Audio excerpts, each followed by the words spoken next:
Hey, what's up? It's Tony from The Inside Job, and you're watching The Inside Job podcast. And yeah, we're grateful that you are. Hey, listen, I realize that until they figure out a way to grow, manufacture, or print time, that time is the most precious and valuable thing that you and I have.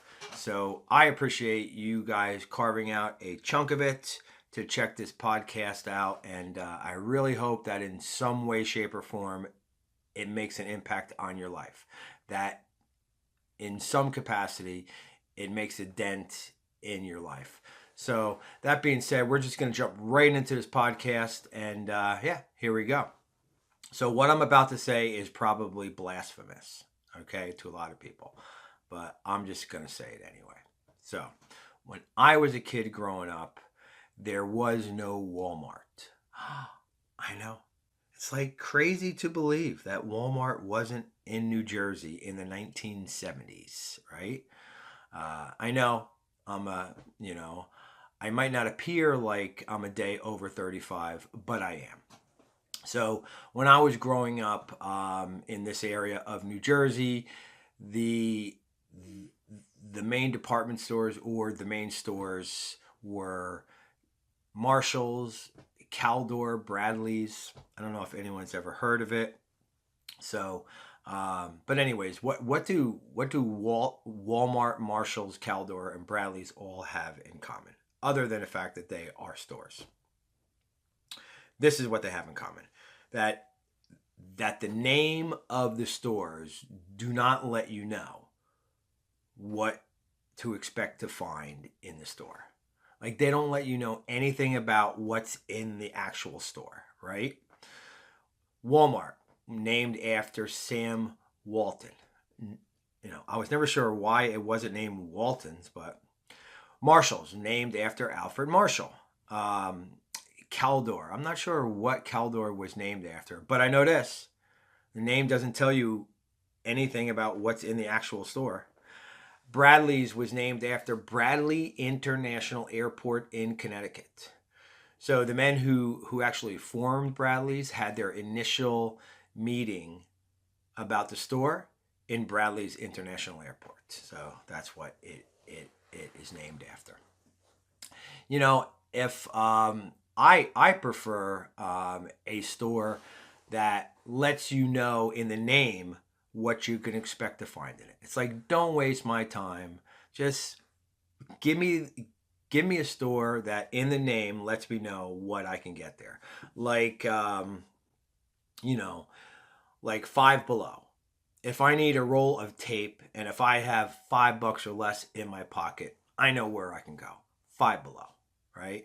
Or if I'm invited to a baby shower and if I need a baby gift, I'm going to go to Babies R Us.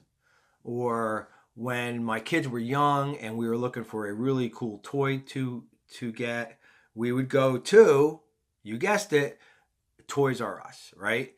Because it's in the name, right? You know that you're going to find it because it's in the name. I just feel like sometimes I feel like the church does a disservice to those who are on the outside looking in, who are potentially looking to, check out a church or check out, Christianity or check out the faith. And they're on the outside looking in and they're expecting to find or get something, and they don't get what they expect to find. And I think that's a problem, right? So if the church were a store, the name that I would give it would be Afterthoughts Are Us. Afterthoughts Are Us. I know that might sound kind of weird, but don't worry, I'll explain. If you read the New Testament, especially red letter stuff, you're going to find out one thing, right? Really, really quick. That Jesus spent a lot of time with those who were considered afterthoughts in the world's eyes. People who were deemed not as valuable, not as important, who were overlooked, who were ignored, who were mistreated in some way, shape, or form. Mistreated. So I think that word gets a bad rap. I think normally we think of that word as something that somebody can do or say to somebody else that's going to inflict or bring harm or, injury. And that's true. But I think the greatest way that we can mistreat somebody is simply by doing nothing.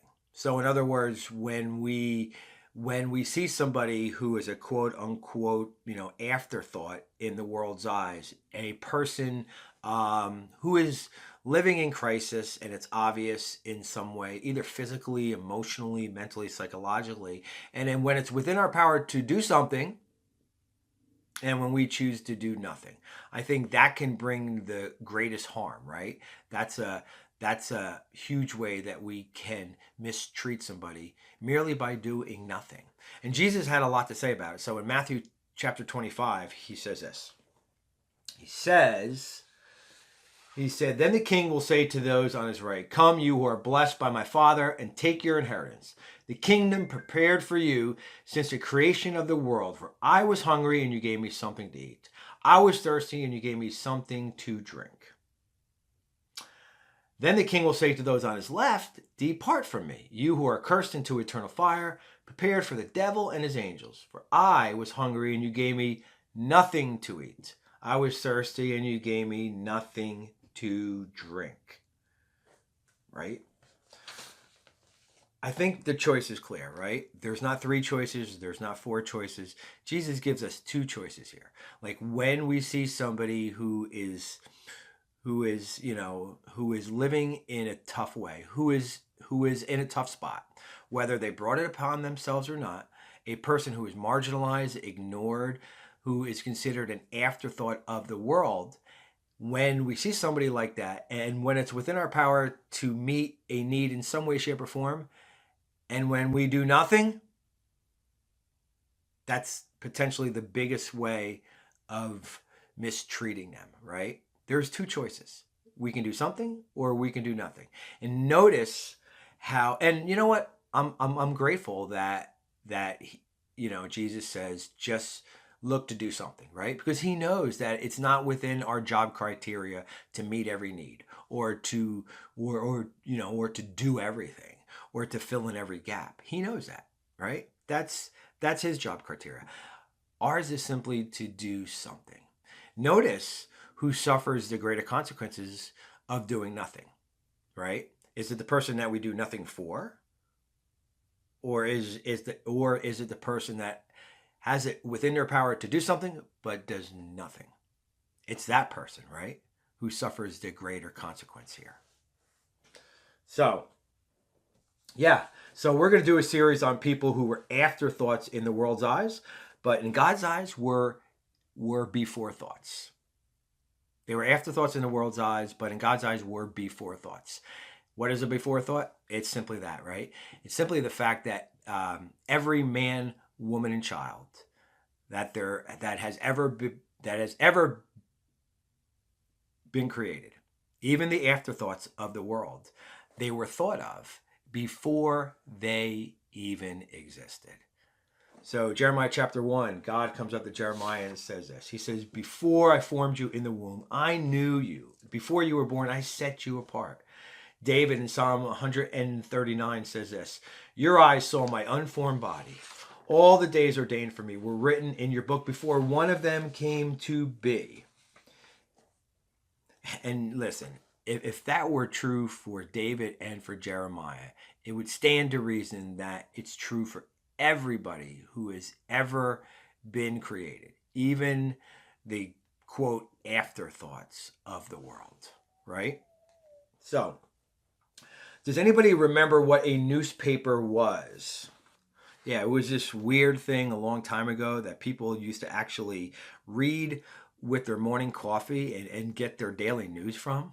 So on the back page is where, the back page of the newspapers are reserved for all of the articles that are deemed less important, that people don't really care about, right? And the front page is for the articles that are more important, that are more relevant, and that people care about more, right? What I love about Jesus is that he put back page people on his front page. He put back page people on his front page, right? And the reason he was able to actually do it is because he was able to see them and have compassion for them. And the reason why he was able to have compassion on them is because he saw them in the right context, right? So I think I think that compassion is born when context is kept in perspective, right? So in Matthew chapter 9, this is what we see happening. Matthew 9:36. So Jesus sees a crowd of people, and it says this. It says, when Jesus saw the crowds, he had compassion on them because they were harassed and helpless like sheep without a shepherd. Jesus saw people who were struggling, but yet he had compassion on them because he saw them in the right context. You know, I ask myself sometimes, who have I ever, or, you know, who am I currently sizing up? Who am I overlooking? Who am I marginalized? Who am I treating, you know, as an afterthought? And maybe the reason why I have and I did is because I did not realize and wasn't aware and did not see them as a person who never had a proper representation of the Good Shepherd in their lives, right? Right? You know, a person who, that perhaps they are in some extent like they are. They, you know, are in some extent like they are because they never had a good example of what God looks like. They never had a good example of what a good shepherd was and looks like in their lives, right? So very, very important. So French Impressionism, it's my favorite, you know, art form. But it's not my favorite art form if I am a foot away from a French Impressionist painting, right? If I'm a foot away, it looks like a bunch of colored dots. It's not until I take 10 steps back that the picture comes into context and I can see it in its entirety. And then it takes form, right? It's a beautiful landscape of a sun, of trees, of a mountain, right? I can see it. But if I'm up really, really close, it's just a bunch of dots. Not until I take a few steps back am I able to, you know, actually see the picture as it is, right? And that's what we need to do, right? Is that we need to take a giant step back when our paths cross with those people who are deemed afterthoughts of the world. And we need to ask ourselves, hey, maybe they never had a dad. Maybe their mother was never able to invest the amount of time that perhaps she should because she was busy working 3 or 4 jobs.